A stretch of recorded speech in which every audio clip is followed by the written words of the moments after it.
जब मेरे मौसा जी यानी रमेश का सुबह नशा उतरा और उसे याद आया कि रात में उसने क्या घटिया हरकत कर दी, तब उसकी सिट्टी पिट्टी गुल हो गई। उसे तो पूरी घटना याद भी नहीं थी, फिर भी इतना जरूर याद था कि उसने रात में क्या किया। नशे की आड़ में उसने अपने गलत इरादों को अंजाम दे दिया, लेकिन अब उसे दुख इस बात का था कि वह सभी का सामना अब कैसे करेगा। उसकी तो हिम्मत ही नहीं हो रही थी कि वो उठकर बाहर जाए और अपनी सकल परिवार वालों को कैसे दिखाए। दरअसल कल रात रमेश के घर उसकी पत्नी लक्ष्मी के पीहर वाले आए हुए थे। घर में सभी पीहर वालों के लिए एक बेहतरीन सी पार्टी रखी हुई थी। रमेश के घर में पार्टी के वक्त शराब पीना भी चलता था और सभी जेंट्स शराब लेते ही थे। रमेश भी पार्टी वगैरह में शराब पी लेता था, लेकिन वह कम ही पीता था क्योंकि उसको बहुत जल्दी चढ़ जाया करती थी और ज्यादा शराब उसे सूट भी नहीं होती थी। लक्ष्मी उसे हमेशा मना किया करती थी कि आपको जब सूट नहीं होती तो आपको इतनी दारू पीने की क्या जरूरत है।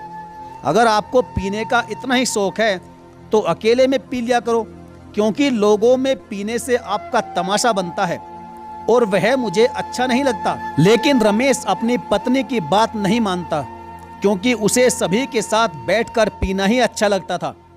रमेश की इस आदत से सभी वाकिफ थे कि थोड़ी दारू पीते ही उसे बहुत ज्यादा नशा चढ़ जाता है, इसलिए कोई भी उसकी बात पर ज्यादा ध्यान नहीं देता था ताकि माहौल खराब ना हो। लेकिन इस बार रमेश ने वैसा कुछ भी नहीं किया जैसा कि वो हर बार पीने के बाद करता था। ना वह ज्यादा बोला और ना ही उसने माहौल खराब किया और ना ही किसी से कोई भी झगड़ा किया। लेकिन इस बार उसने इन सब से बढ़कर ऐसी घटिया हरकत की जिससे सभी शर्मसार हो गए। रमेश की इज्जत सभी के सामने तार तार हो गई। हुआ कुछ ऐसा कि पार्टी में लक्ष्मी का परिवार, मतलब रमेश के ससुराल वालों का पूरा परिवार मौजूद था। लक्ष्मी की छोटी बहन की बेटी पीहू भी वहीं पर थी। पीहू 17 साल की थी और बहुत खूबसूरत थी। रमेश ने पीहू को बहुत वक्त बाद देखा था और पहले कभी उसने पीहू पर ध्यान नहीं दिया था, लेकिन आज पीहू की खूबसूरती पर उसका ध्यान गया। पूरी पार्टी में वह बहुत कम बोला और बस पीहू को ही देखता रहा, लेकिन किसी का भी इस बात पर ध्यान ही नहीं गया, क्योंकि पीहू सभी के लिए एक बच्ची थी और कोई भी ऐसी हरकत के बारे में सोच भी नहीं सकता था। जैसे जैसे रमेश का नशा बढ़ता गया, वैसे वैसे पीहू का विचार उस पर हावी होता गया। नशे में वैसे भी इंसान को सही गलत का पता कम ही चल पाता है, क्योंकि उसके सोचने समझने की शक्ति जैसे खत्म सी हो जाती है और खुद पर से कंट्रोल चला जाता है। और फिर रमेश को तो वैसे भी नशा कुछ ज्यादा ही होता था। ऐसे में उसका हाल और भी बुरा हो गया। वह जानता था कि पीहू को लेकर उसके मन में बहुत गलत ख्याल उमड़ रहे थे। नशा उसके अंदर की हैवानियत को हवा दे रहा था और उस मासूम बच्ची को लेकर उसके मन में कई तरह की घटिया उमंगें जाग रही थी, जिन पर वह रोक नहीं लगा पा रहा था। जब सबने खाना खा लिया तब भी रमेश पिए जा रहा था। ऐसे में लक्ष्मी ने आकर उसे टोका और कहा कि अब तो सबने खाना भी खा लिया है, अब तो आप पीना बंद कर दो और खाना खा लो। लेकिन रमेश लक्ष्मी पर चिढ़ गया और उस पर गुस्सा करने लगा और कहा कि तुम जाओ, जाकर सो जाओ। लक्ष्मी को भी गुस्सा आ गया और वह वहां से चली गई। बस रमेश इसी इंतजार में था कि कब लक्ष्मी और सभी परिवार वाले गहरी नींद में सोएं। जब रमेश को लगा कि सब सो चुके हैं, तब वह मौका पाकर पीहू के पास जाकर बैठ गया। कुछ देर तक वो पीहू को देखता ही रह गया, क्योंकि सोती हुई पीहू उसे और भी ज्यादा खूबसूरत लग रही थी। वह ये भी भूल गया कि पीहू एक मासूम बच्ची थी और वह रिश्ते में उसका मौसा लगता है।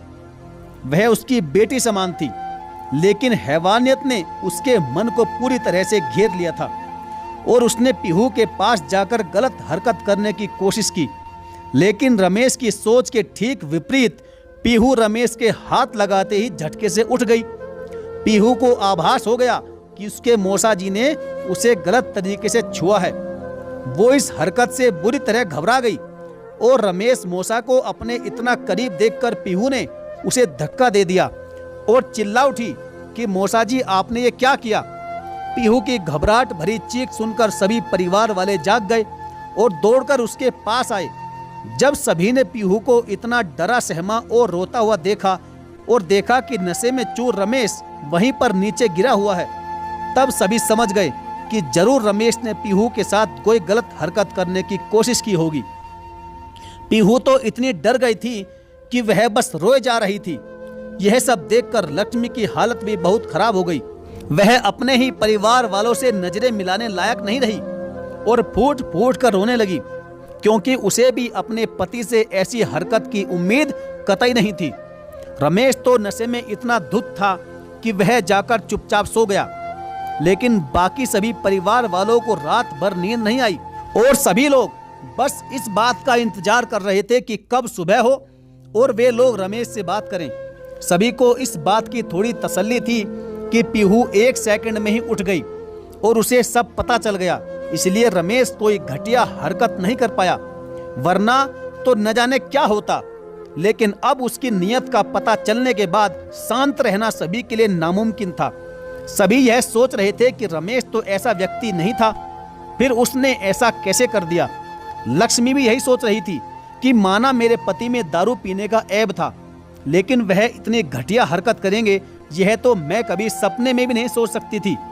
सुबह जब रमेश की आंखें खुली तो उसे थोड़ा थोड़ा याद आया कि उसके मन में पीहू को लेकर कितने गंदे विचार आ चुके थे और उसने पीहू के साथ अपने विचारों को हकीकत में तब्दील करने की नाकाम कोशिश भी की थी। अपनी हरकत पर वह इतना शर्मिंदा हो चुका था कि खुद नहीं समझ पा रहा था कि उसने ऐसी हरकत आखिर कैसे कर दी, क्योंकि असल में वह इतना घटिया व्यक्ति नहीं था। बाहर सबके सामने जाने की हिम्मत ही नहीं जुटा पा रहा था और उस मासूम बच्ची से तो नजरें मिलाने के विचार से भी वो बहुत डर रहा था। जैसे तैसे रमेश उठा। जब रूम से बाहर निकला तो गर्दन शर्म से झुकाकर सबके सामने खड़ा हो गया। सभी परिवार वाले वहीं पर बैठे हुए थे, सब उसके उठने का ही इंतजार कर रहे थे और लक्ष्मी तो इतने गुस्से में थी कि उसने सोच लिया था कि आज यह घर हमेशा के लिए छोड़कर अपने परिवार वालों के साथ चली जाएगी। लेकिन कोई कुछ भी कहता उससे पहले ही रमेश बोल गया कि मैं आप सभी का गुनहगार हूं और आप सभी से अपनी इस घटिया हरकत के लिए सबसे हाथ जोड़कर माफी मांगता हूं। मेरा ऐसा कोई इरादा नहीं था, लेकिन नशे में मैं सही गलत ही भूल गया और इस मासूम सी बच्ची के लिए मन में इतने गंदे विचार आ गए कि जिन पर मैं रोक भी नहीं लगा पाया। सबसे बड़ा गुनहगार मैं 2 लोगों का हूं, एक तो मेरी पत्नी लक्ष्मी का और दूसरा पीहू का। मैंने पीहू के बारे में कभी कुछ गलत नहीं सोचा था, लेकिन कल नशे में मेरी बुद्धि भ्रष्ट हो गई और मुझसे ये घटिया हरकत हो गई। यह मेरे जीवन की पहली और आखिरी गलती थी, इसके बाद ऐसा कभी नहीं होगा। मैं सबको यह विश्वास दिलाता हूँ। वह तो शुक्र है कि भगवान का कि पीहू उठ गई और उसने मुझे धक्का दे दिया, वरना मैं अपने आप को कभी माफ नहीं कर पाता। मैं आज आप सभी के सामने यह वादा करता हूँ कि जीवन में कभी शराब भी नहीं पीऊंगा, क्योंकि पीने की वजह से ही यह सब हुआ है, नहीं तो मैं ऐसी हरकत कभी नहीं करता। हो सके तो सभी लोग मुझे माफ कर दो। रमेश के चेहरे पर पश्चाताप साफ साफ झलक रहा था, इसलिए लक्ष्मी के परिवार वाले भी ज्यादा कुछ बोल नहीं सके। सभी ने लक्ष्मी को ही समझाया कि एक मौका तो रमेश को दे ही सकते हैं। अब अगर ये दारू पिएगा ही नहीं तो ऐसा कुछ करेगा भी नहीं, क्योंकि कहीं ना कहीं तुम भी यह अच्छी तरह से जानती हो कि यह इंसान इतना घटिया नहीं है। और लक्ष्मी को समझाकर उसके पीहर वाले वहां से चले गए। अब लक्ष्मी भी ज्यादा क्या बोलती, दुख तो उसे भी बहुत हो रहा था अपने पति की हरकत पर, लेकिन वह करती भी तो क्या। एक औरत यहीं आकर मजबूर हो जाती है, क्योंकि चाहती तो वो यही है कि ऐसे पति के साथ 1 मिनट भी ना रहे, लेकिन इस तरह से रिश्ते तोड़कर जा भी तो नहीं पाती और मन मसोस कर रह जाती है, जैसा कि लक्ष्मी ने किया। साथियों, आपको रमेश के बारे में क्या कहना है? उसने जो घटिया हरकत की है उसके बारे में आपका क्या कहना है?